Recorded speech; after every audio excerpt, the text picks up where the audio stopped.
what did your parents teach you that you got from them that you didn't get from the streets, and what did you get from the streets that you didn't get from your parents?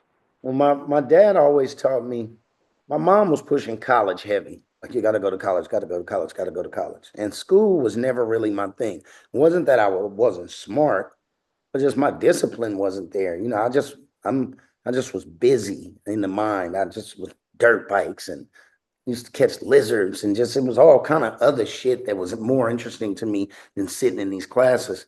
I remember my dad told me once, he said, hey, I hear your mom pushing the college shit. He said, but let me tell you something. As long as you can read, write, add, subtract, multiply, and divide, and you got a little common sense, you'll be all right. Don't worry about it. And then he also told me, he gave me some pointers on being a man. I went through a tough stage where I wanted to be tough. And my dad was like, I get the tough shit. He said, but what makes you a man is having what it is you need. And he said, if you smoke cigarettes, you got a pack. If you drink, you got a bottle. If you got a car, you got a house, you can take care of you and yours. Those are the things that make you a man. What I learned in the street was you got to be the man. See, coming from Oakland, it was about being the man. You feel me? Like, you got to be top of the top. Even when it comes with the cars, like, if you have a Falcon, you got to have the cleanest one. Or if you got a Mustang or a Cougar, whichever one, your shit got to be cleaner than everybody else's. That was the sentiment in Oakland. You got to be top dog. So I applied what my parents gave me to my street tenure. So I never wanted that top spot. And I was always paying attention to what it took to stay at the top. To stay at the top, you got to be standing on business as far as violence goes, because you always got these guys who come and gunning for your spot, coming trying to get money where you getting money at. That was never something that I got a saying, I was raised right. I always tried to do my wrong as right as I could. Because like I told you, I came from up the hill. I was an intelligent dude. I didn't have to play the streets, but all my buddies were down there, and that shit just was more exciting than the nerd shit that was happening up top. But I still applied who I was to what I was doing. So in the street, you're taught we got to get from the bottom to the top, because most of the dudes in the street were coming from the bottom.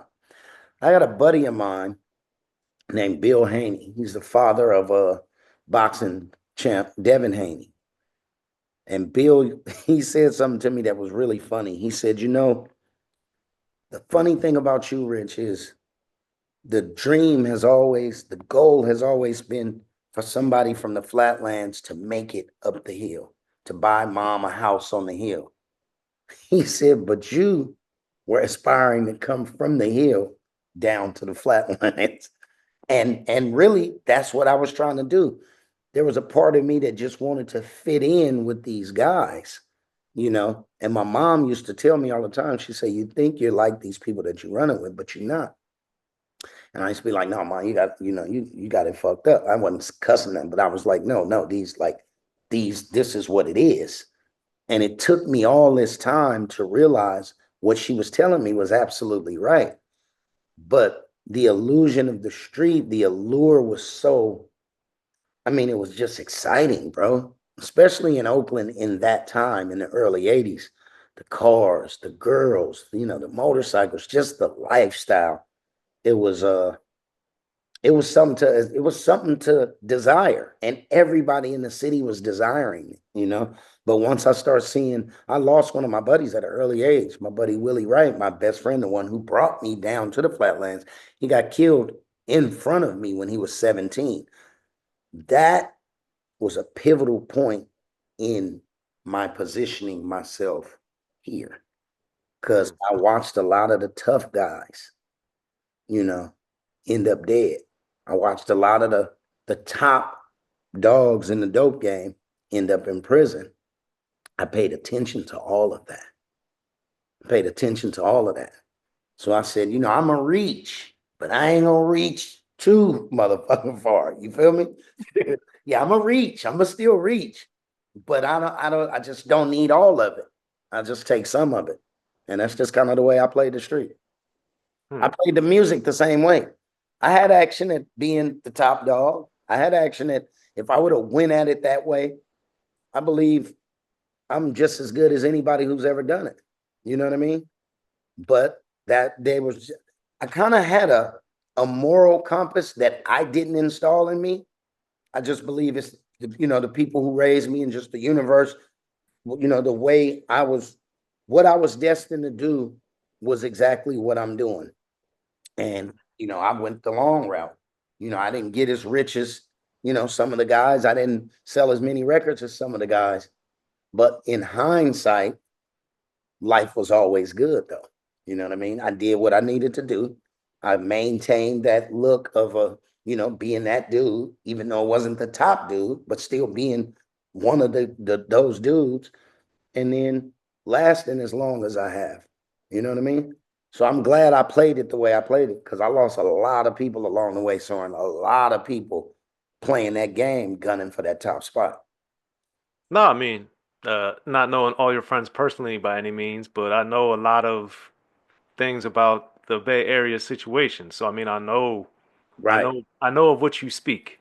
right, Um, which is why one of the many reasons I wanted to talk to you. And with Richard too, you got to tie the game in the knot, and that's why earlier I referenced Buster Free because musically it had a lot of similarities, I guess, right. and it took me way back to that. So why do you think that sound and the mentality has been able to sustain so long of your career, mute the sound in particular?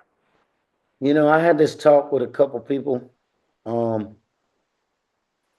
I just do me, Soren. I've always just done me. You know what I mean? And like I say in the street, I put in work out there. I had some of the cleanest cars out there when I was in the street. The work I was selling was primo work. So to me, I was always a top tier type of dude, even though I wasn't at the top of the food chain. But the way I did my shit was top tier. Same way with my music. I just kind of stay in my lane and I do rich. I can't sit here and tell you that back then I knew, okay, I'm just gonna do rich. That's just kind of what I did. It's kind of just the way it happened.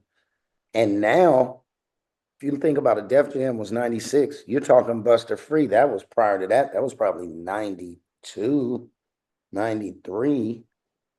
Uh no, I take it, yeah, it was before that, yeah. Yeah. So Or, yeah, it was 92, 93. So that was on half thing, right? yep. So that had to be 91 then, because I caught the case in 90. So that had to be 91, 92. Uh, the sentiment in Rich's music has always just been to keep it a buck and just tell the shit like it is.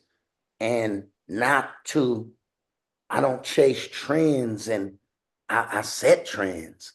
You know what I mean? I've always been a trendsetter from the time I was a kid riding bikes. I was the dude to come to in the neighborhood to get your bike taken apart and painted, and I knew how to do. I was always great with my hands. I've always been a leader, never a follower, bro. Always been a leader and never a yes man, never afraid to tell people, my best friends, you know, I'm with you if you're right. When you're wrong, you're wrong.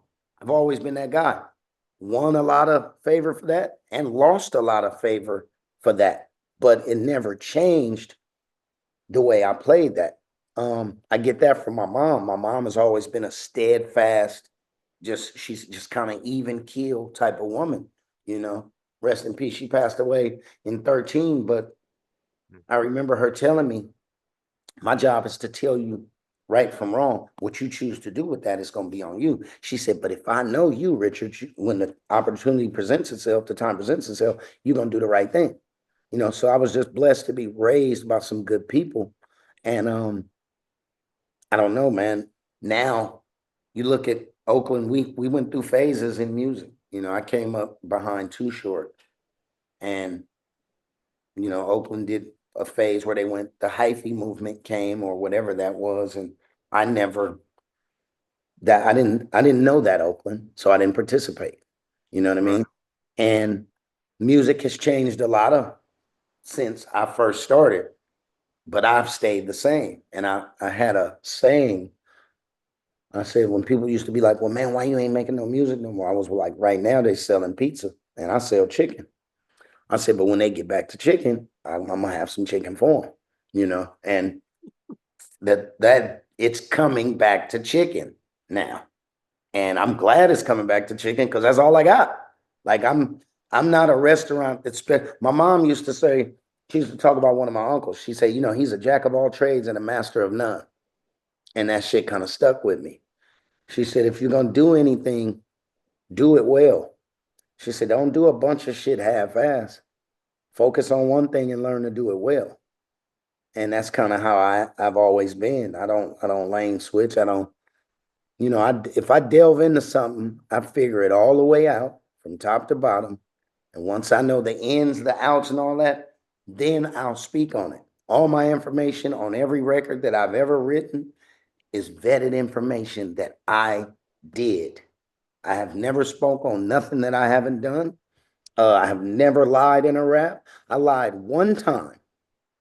I got a line in one of my raps where I talk about a Bentley, and I didn't have a Bentley at the time. But So the why did you lie at that point, do you think? well, because I wanted a Bentley. So in the rap, I said my Bentley switches colors. But what is that? I said the color of my Bentley switches uh like shod, because we had a paint shop out here called Earl Shop. And but once again, we talking the bravado days where you had to be talking that shit. So I mentioned this car and I didn't have the car. But in 2007, when the car came out in convertible, I went and bought the car to make that right, because that was the only lie that I had ever. Well, I had two lies. That one, and then I got a rap way back in the day when I talk about basketball, and I talk about if you get me on the court, I'll run you and hoop. I'm trash. I've never been good at basketball, but it sounded good. So I had two lies in my whole career. I talked shit about playing basketball, and I mentioned the Bentley that I didn't have. I made the Bentley. I made it right on that. But I don't know, bro. My life has been, I've done so many things. I was an active kid. I did a lot. So I don't have to lie in my music. And I still got shit that I can reach in that bag and pull out that I have never spoke on. So I've had a fruitful life and I've done a lot of shit. And I'm just one of them dudes who I don't do no lying on that mic.